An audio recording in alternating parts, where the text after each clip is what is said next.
On était sur place avec le professeur Michel, parce que c'est lui qui a eu à dégazer au niveau du Cameroun, quand il y a eu cette explosion qui a coûté au moins 1700 morts. Il y a eu 1700 victimes au niveau du Cameroun. Donc c'est la personne qui a pu dégazer ce lac-là. Donc on est avec lui sur place. Nous sommes rentrés à Kinshasa le temps que le déblocage des fonds dont il a besoin puisse se faire peut-être d'ici une semaine, parce que le chef de l'État et même le Premier ministre sont déterminants de tous ces façons en urgence. Donc je pense qu'on pourra rentrer là-bas avec le matériel qu'il faut pour qu'il puisse commencer son travail. Et je pense que par rapport aux médias, vous avez vu la station pilote qui est déjà sur place, qui fait quand même un petit travail, mais c'est déjà ça. Parce que le lac Kivu, c'est à peu près 300 km² de dioxyde de carbone et 60 km² de gaz méthane. Au niveau du lac, au niveau de la ville, il n'y a pas vraiment de risque d'explosion, parce que le dioxyde de carbone est à plus de 150 mètres plus bas. Donc même quand la lave est entrée du Nyiragongo, si la lave est entrée, il n'y a pas vraiment de risque d'explosion. Le risque d'explosion, c'est au niveau du golfe de Kabono. Pourquoi? Parce qu'il y a le volcan Nyamulagira qui est juste à côté. Et s'il y a éruption demain, et comme ce dioxyde est à moins de 20 mètres de la surface, à plus ou moins entre 13 et 14 mètres, une fois qu'il y a la lave, c'est ce gaz-là qui va sortir. Et dans ce secteur-là, dans ce coin-là, on va perdre des vies. On pourra perdre même la moitié de Goma. D'où l'urgence, d'où les mesures prises par le chef du gouvernement et le Premier ministre. Il m'a demandé de rester sur place, de faire ce qu'on a eu à faire comme travail avec le professeur. Et en 2 semaines, le chef de l'État m'avait interpellé en plein conseil de ministres pour qu'on puisse suivre ça. Et nous sommes en train de tout mettre en place. Je pense que dans les semaines à venir, le travail va commencer. La station pilote qui est déjà là. Maintenant, c'est le même genre de stations qui seront mises en place. Donc, ça va être multiplié par 12. Une station qui aura la capacité de 12 par rapport à ce qui est mis sur place là. Et ça va commencer à dégazer petit à petit, sortir ce dioxyde de carbone de l'eau petit à petit. Et au bout de quelques mois, au final, il n'y aura plus tout ça. Le risque est énorme, mais c'est au niveau du golfe de Kabono.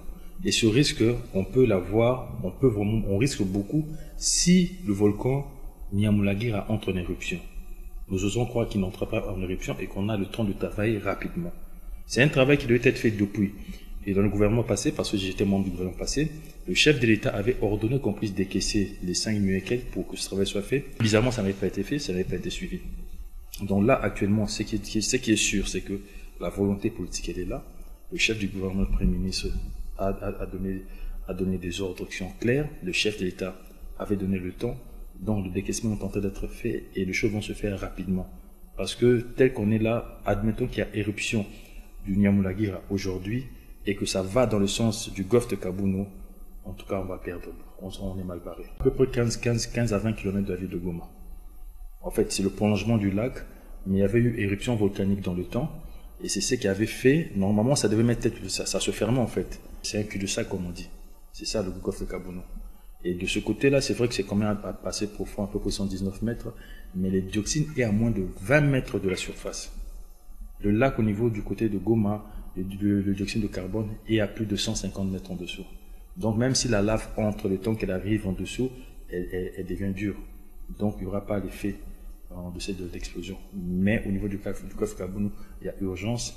Et je suis rassuré parce que le gouvernement, le chef de l'État, tous sont déterminés que ça se fasse rapidement. Il n'y a pas eu de signaux. C'est arrivé comme ça. Le Nyamulagira, il est actif. Donc, l'éruption peut arriver aussi à tout moment. Mais juste qu'il n'y a pas de signaux qui puissent nous alarmer. D'où on est en train d'anticiper. Donc, on va faire ce problème de dégazage de façon que même s'il y a éruption demain, que ça trouve qu'il n'y a pas de gaz pour que nous n'ayons pas à perdre beaucoup de victimes. Mais il y a une réalité. On était à Goma, nous avons vu l'équipe sur place là-bas, qui sont sous la tutelle du ministre de la Recherche scientifique, qui font du très bon travail. Avec les moyens qu'ils ont, ils font du très bon travail. Et je pense que s'il y avait des signaux, la population de Goma aurait été avertie. Mais il n'y avait aucun signal. Peu importe l'expert qu'on aurait mis, il aurait été mis devant fait accompli. Ça, c'est la réalité. J'ai reçu des entreprises américaines, russes, tunisiennes, et ils sont prêts à exploiter avec nous le gaz méthane au niveau du lac Kivu. Avec les Tunisiens, nous sommes largement avancés et ils m'ont même invité. Je serai logiquement en Tunisie d'ici la fin du mois par rapport à ce projet. Je pense que d'ici la fin de l'année, les gens verront que les choses ont réellement commencé. Les Américains sont venus avec le même projet et pour eux, ils n'ont même pas besoin qu'il y ait une station au niveau de la ville, la station, elle sera flottante en fait. Donc il y a tout plein de projets qui sont en train d'être faits dans ce sens-là, et je pense que d'ici la fin de l'année, le début de l'année prochaine, l'exploitation du gaz méthane au niveau du lac Kivu sera une réalité. Mais on ne s'arrête pas là, parce que nous sommes en train de mettre en place au niveau de Mwanda, avec Perenco, pour l'exploitation du gaz aussi. Et là, je le fais avec mon collègue de la ressource hydraulique, parce que c'est lui qui s'occupe de l'énergie. Des questions de fonds qui doivent se faire, qui peuvent intervenir d'ici demain ou peut-être plus tard lundi. C'est le processus qui a déjà été enclenché, toutes les autorisations ont été signées. Moi, de mon côté, j'ai signé, le chef du gouvernement est derrière ça. Le professeur Michel est ici, et une fois que là, son décrétement d'ici la semaine prochaine, le matériel va venir, on se bat pour que ça vienne même par avion. Comme ça, on gagne du temps et que ce travail puisse commencer. Le dégazage peut aller même jusqu'à 10 mois, 11 mois. C'est pas en un jour, non, ça c'est faux. Ça va prendre du temps, mais il faut commencer rapidement. Au fur et à mesure on commence, ça va baisser, jusqu'à ce qu'on pourrait éradiquer ça, jusqu'à ce qu'il y aura plus de succès. Il y aura beaucoup d'avancées.